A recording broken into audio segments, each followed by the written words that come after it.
ایک بیوی تھی، ایک صحابی تھے مزدوری کرتے تھے، غریب آدمی تھے. صبح کو نکلے، دن بھر مزدوری کا کام تلاش کیا، کوئی کام نہیں ملا، شام کو خالی ہاتھ گھر واپس آ گئے. گھر میں کچھ کھانے کو تھا نہیں، دونوں میاں بیوی بھوکے سو گئے. کہہ دینا بہت آسان ہے، اللہ نہ کرے ہم پر کبھی فاقہ پڑے. فاقہ، آدمی کو چائے نہیں ملتی تو دماغ خراب ہو جاتا ہے. کچھ نہیں تھا، پانی کے سوا کچھ تھا ہی نہیں، ایک پیالی دودھ نہیں تھا، بھوکے سو گئے. صبح کو پھر نکلے، پھر بیوی نے دروازے تک آ کے سلام کر کے رخصت کیا. پھر بیچاروں نے دن بھر کام تلاش کیا، پھر شام کو خالی ہاتھ واپس آ گئے، پھر کچھ نہیں ملا. پھر دونوں میاں بیوی دوسری رات بھوکے سو گئے، 2 راتیں اور 2 دن. اب تیسرے دن صبح کو پھر بیوی نے دروازے پر رخصت کیا، وہی سنت کے مطابق مسکراتے ہوئے سلام کر کے. اب وہ شوہر نکلے، لیکن جب چند قدم شوہر چل کے باہر گئے تو بیوی کو کچھ یاد آیا. انہوں نے واپس بلایا ان کو، کہا ذرا 1 منٹ میری بات سنیے گا، ایک بات بھول گئی تھی کہنا. وہ واپس آئے. اب جب یہ واپس آئے تو اس بیوی نے کیا کہا اپنے شوہر سے؟ اپنے بیوی نے شوہر سے یہ کہا کہ میں آپ سے یہ کہنا بھول گئی تھی، اس لیے آپ کو واپس بلایا کہ 2 راتیں 2 دن تو ہو چکے ہیں، دونوں فاقے سے ہیں. میری محبت کی وجہ سے آج اگر آپ کو کوئی کام نہ ملے تو کہیں میری محبت کی وجہ سے آپ کوئی حرام لقمہ لے کر مت آئیے گا. تیسری رات ہم پھر خالی بھوکے سو لیں گے، مگر حرام لقمہ لے کر مت آئیے. مجھے بتاؤ، یہاں تھوڑے سے مرد بیٹھے ہیں، جس مرد کو ایسی باہمت اور وفا شعار اور ساتھ دینے والی ایسی بیوی مل جائے گی، وہ مرد دنیا کا بادشاہ اپنے کو محسوس کرے گا کہ نہیں کرے گا؟ وہ پہاڑوں سے ٹکرا جائے گا صرف اسی ایک وفادار عورت کی محبت کے سہارے.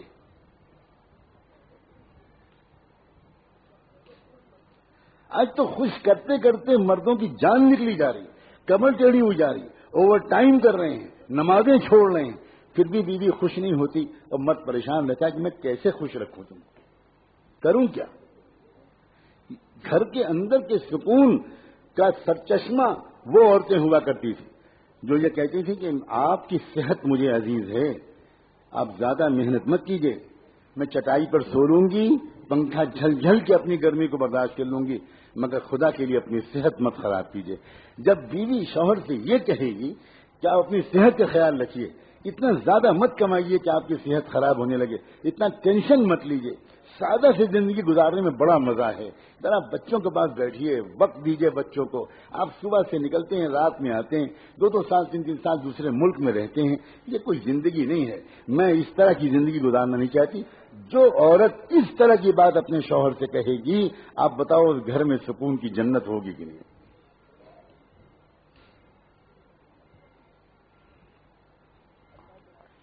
ایک صحابی اللہ کے راستے کے سفر سے واپس آتے ہیں کئی مہینے کے بعد. اب آدمی اپنے گھر واپس آتا ہے، تمنائیں لے کر آتا ہے، ارمان لے کر آتا ہے، خواہشات لے کر آتا ہے، نئے طرح طرح کے خوبصورت خیالات اس کے دل میں ہوتے ہیں. اب وہ آیا گھر میں، بیوی نے خوب اچھا استقبال کیا، خوشیوں کے سارے سامان فراہم کیے، بہت اچھی رات گزری، بہت پیار بھری رات گزری. ایک بچہ تھا، شوہر دیکھ رہا ہے کہ بچہ کہیں نظر نہیں آ رہا، تو تھوڑی دیر کے بعد وہ پوچھتا ہے بیوی سے کہ بیٹا کہاں ہے؟ تو بیوی کہتی ہے کہ وہ بہت آرام سے، بہت سکون سے، مطمئن، کچھ نہیں بتاتی، بھنک نہیں لگنے دیتی. جب رات پوری گزر جاتی ہے پیار بھری، صبح کو بیوی اپنے شوہر سے ایک بات پوچھتی ہے، ایک مسئلہ بتائیے، آپ کے پاس کوئی امانت کسی نے رکھائی ہو اور وہ امانت واپس مانگے تو آپ بتائیے کیا کرنا چاہیے؟ تو وہ کہنے لگے یہ کوئی مسئلہ پوچھنے کا ہے، امانت تو ہوتی ہے اس لیے کہ واپس کرنی چاہیے، فوراً واپس کرنا چاہیے، اور واپس مانگنے پر کوئی برا نہیں ماننا چاہیے. تو کہنے لگے بس یہی قصہ ہے، اللہ نے مجھ کو اور آپ کو جو بیٹا دیا تھا امانت کے طور پر، وہ آپ سفر پر تھے، اس کا انتقال ہو گیا، اللہ نے وہ امانت واپس لے لی. میں رات آپ کو بتا دیتی میرے سرتاج، تو آپ کی رات خوشیوں بھری نہ گزرتی. میرے دل سے پوچھئے کہ میں نے کتنا اپنے دل پر پتھر رکھا، ایک ماں ہوں میں، اور آپ آئے تو اس بچے کی یاد نئے سرے سے تازہ ہوئی ہوگی. اب سوچئے، لپٹ کے روتی، شکوے کرتی، شکوے نہ بھی کرتی تو غم کا تو اظہار کرتی. لیکن پوری رات گزر گئی اور بھنک نہیں لگنے دی. صبح کو ہوا, صحابی سناٹے میں آ گئے, حیرت میں رہ گیا کہ یہ بیوی ہے, یہ کیا نعمت ہے, یہ ہے کون, کیا میرا نصیب ہے کہ مجھ کو ایسی بیوی مل گئی. جب وہ صحابہ خوش ہوتے تھے تو بھاگ کر کس کو خوشخبری سناتے تھے؟ اپنے محبوب محمد مصطفیٰ. پریشان ہوتے تھے تو جا کر کس سے رونا روتے تھے؟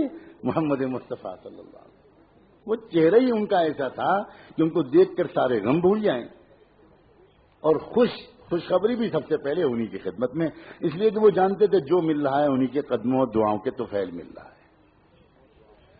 بھاگے بھاگے گئے, حضور کو جا کر یہ خبر سنائی اور یہ بتایا کہ آج یہ رات یہ واقعہ پیش آیا, میں اللہ کے راستے میں گیا ہوا تھا, لمبا سفر تھا, واپس آیا, خوشیوں بھری رات گزری. بیٹے کو پوچھا, یہ جواب ملا. صبح کو اس نے بتایا کہ بیٹے کا انتقال ہو چکا ہے.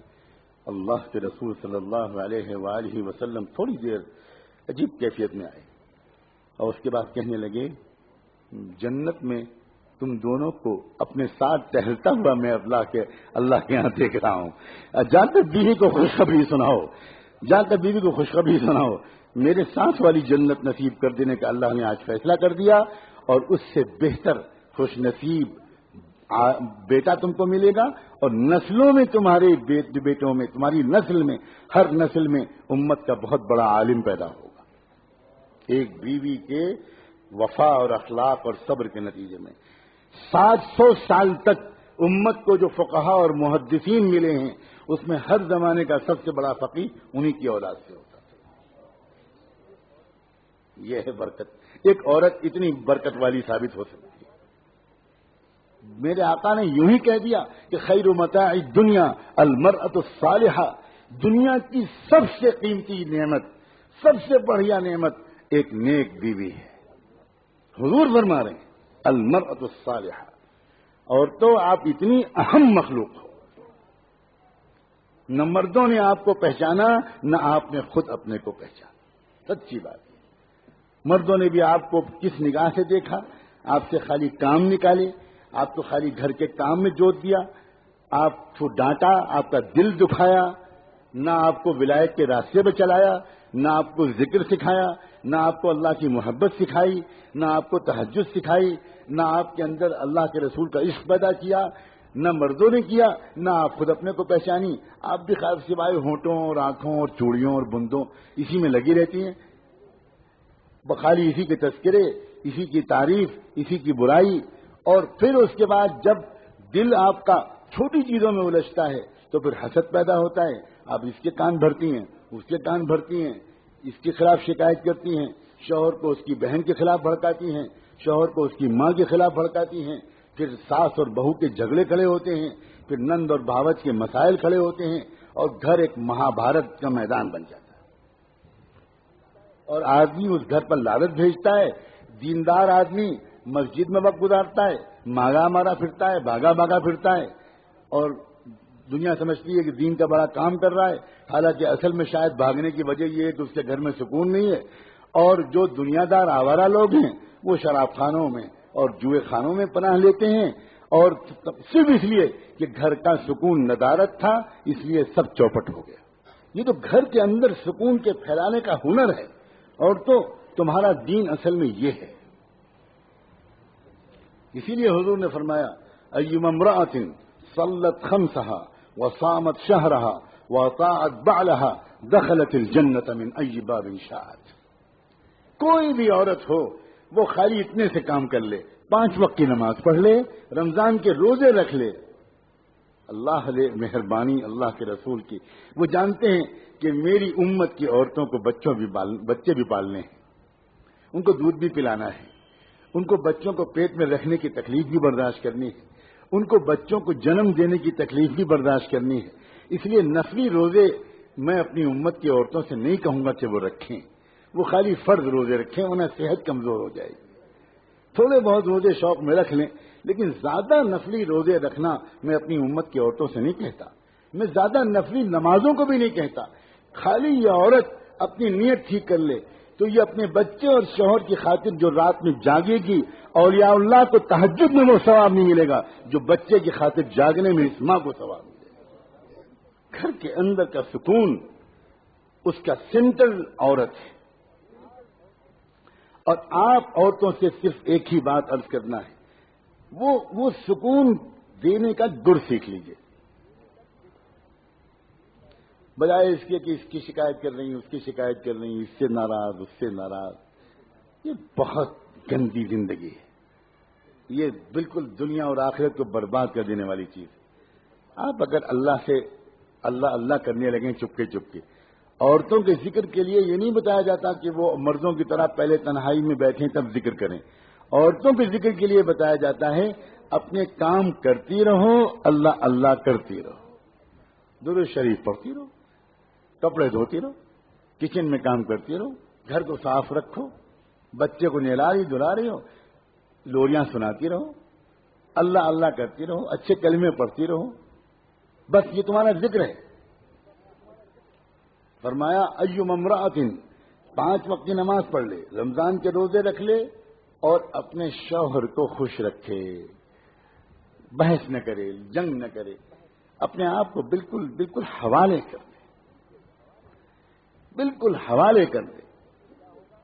بس پھر وہ کیا ہوگا؟ حضور فرماتے ہیں جنت کے جس دروازے سے چاہے گی اس عورت کے لیے داخلے کی اجازت ہوگی. یہ وجہ تھی جس کی وجہ سے صحابہ کرام کے گھروں میں اور اللہ والوں کے گھروں میں چیزوں کی کمی کے باوجود سکون اور محبت کا ایسا ماحول ہوتا ہے کہ دنیا کے لکھ پتی اور کروڑ پتی 1 منٹ کے لیے بھی اس سکون کا مزہ ابھی تک چکھ ہی نہیں سکے.